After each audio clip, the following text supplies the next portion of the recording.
Assalamualaikum warahmatullahi wabarakatuh. Halo teman-teman, perkenalkan nama saya Isnaini Imratul Salehah. Nah, pada kesempatan kali ini saya ingin membahas mengenai kelestarian bahasa Indonesia di era digital. Nah, kita tahu bahwa saat ini internet itu telah menghapus batas antar negara. Informasi masuk begitu cepat, begitu juga dengan pengaruh budaya dan bahasa asing.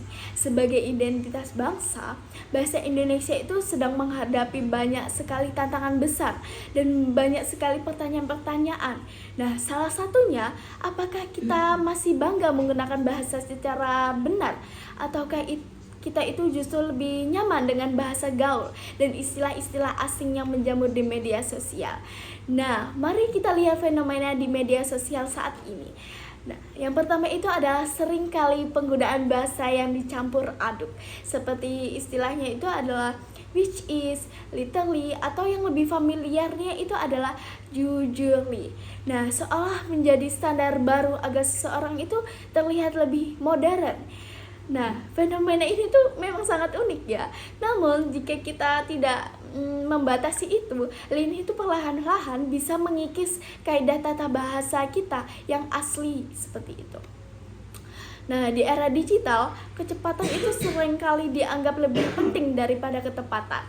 Banyak dari kita itu lebih suka menyingkat kata ya secara ekstrim hanya karena merasa bahasa Indonesia itu kurang keren atau kurang spesifik gitu.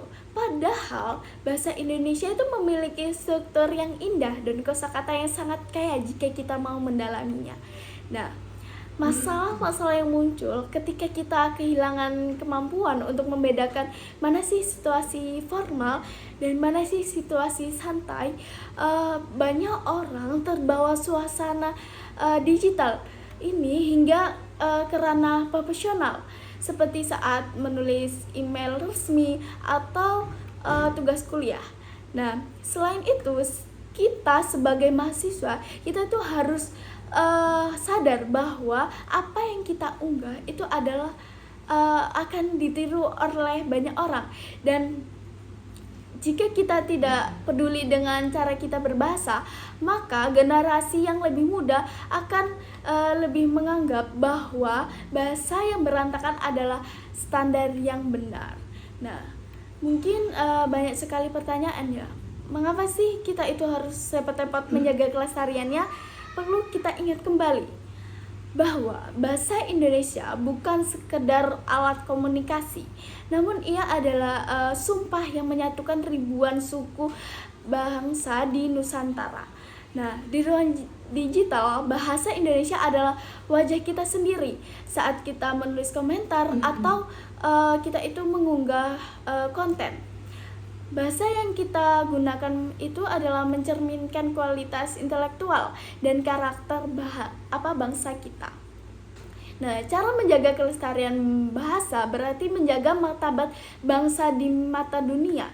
Lalu, apakah langkah nyata yang bisa kita lakukan? Nah, jawabannya itu adalah yang pertama, kita itu harus memulai dari diri sendiri ya, dengan mempraktekkan penggunaan bahasa yang tepat di ruang digital. Jangan ragu untuk mengecek kata baku di aplikasi KBBI jika merasa ragu seperti itu. Nah, yang kedua itu jangan malu untuk menggunakan bahasa Indonesia yang lebih baik. Menjadi modern bukan berarti harus menghilangkan jati diri. Kita itu punya banyak sekali kosakata ya yang indah seperti itu. Contohnya itu seperti renjana atau semburat yang bisa kita populerkan kembali untuk melalui konten-konten kreatif kita.